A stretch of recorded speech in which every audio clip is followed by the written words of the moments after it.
Welcome to VTV Andhra Pradesh. Anakapalli జిల్లా నర్సీపట్నం గిరిజన ఉద్యోగుల సంక్షేమ సంఘం ఆధ్వర్యంలో ఘనంగా ప్రపంచ ఆదివాసీ దినోత్సవం.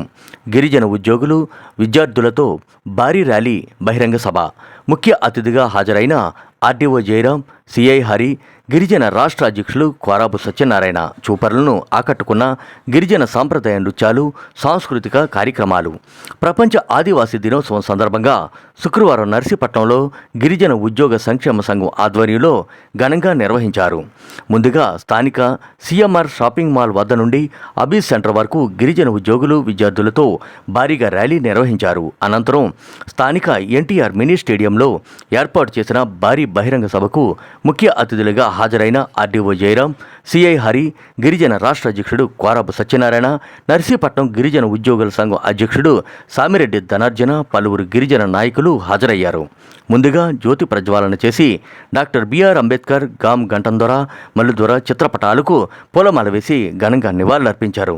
ఈ సందర్భంగా ఆర్డీఓ జయరాం మాట్లాడుతూ రాయితీలు రావాల్సిన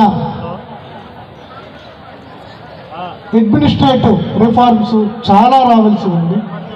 ఆల్రెడీ వచ్చినటువంటి అడ్మినిస్ట్రేటివ్ రిఫార్మ్స్ని ఇన్ ట్రూ స్పిరిట్ అవి గిరిజనులకి చెందటం లేదు అని మనకందరికీ తెలుసును, ముఖ్యంగా గిరిజనులకు కూడా తెలుసు.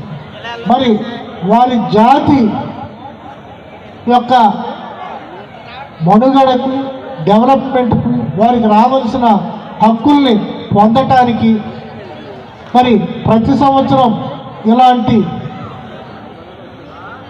దినోత్సవాల్ని, ఇలాంటి పండుగల్ని మనం జరుపుకుంటున్నాం. సో ముఖ్యంగా మన మిత్రులు సింహాచలం గారు మాట్లాడుతూ చాలా విషయాల్లో చట్టాలు ఉన్నప్పటికీ అవి మనకి పూర్తిగా ఆశించిన ఫలితాల్ని ఇవ్వటం లేదన్నారు. దాంతో నేను కూడా ఏకీభవిస్తున్నాను. ఎందుకంటే నేను నా సుదీర్ఘమైన ప్రస్థానంలో ఈ ఎస్టీ సర్టిఫికేట్ అనేది ఈ బెంతు వరియర్స్ కానీ అండ్ ఈ ఆదివాసీ ప్రజలకు దగ్గర ఉన్న గ్రామాల వారు కూడా తప్పుడు ఆధారాలతో ఆ సర్టిఫికేట్లు పొంది నిజమైన గిరిజనులకు రావాల్సిన రాయితీలను కానీ, హక్కులను కానీ, లాభాలు కానీ వారు పొందుతున్నారు. ఇది జరగటానికి కారణం ఏంటి?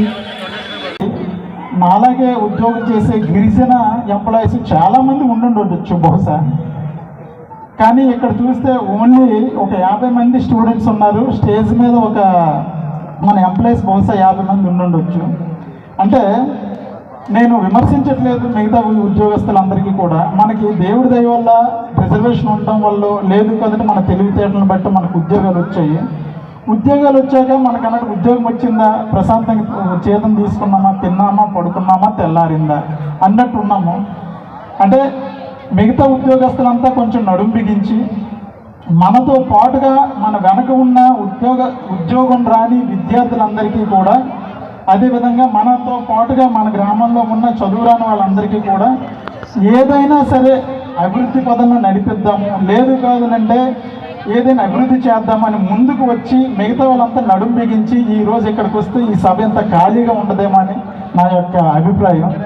అంటే ఈ మెసేజ్ మిగతా మన ఎంప్లాయీస్ ద్వారా కానీ లేదా స్టూడెంట్స్ ద్వారా కానీ మన మిగతా ఎంప్లాయీస్, గిరిజన ఎంప్లాయీస్ అందరికీ తెలియపరిచి ఇక నుంచి అయినా సరే అందరూ కూడా నడుం బిగించి ఇటువంటి కార్యక్రమాన్ని ఇంకా గొప్పగా చేసి అందరూ కూడా అన్నమాట ఇందులో పార్టిసిపేట్ చేసి మన యొక్క గిరిజనుల యొక్క అభివృద్ధికి తోడ్పడతారని నేను ఈ నర్సీపట్నంలో ఉన్న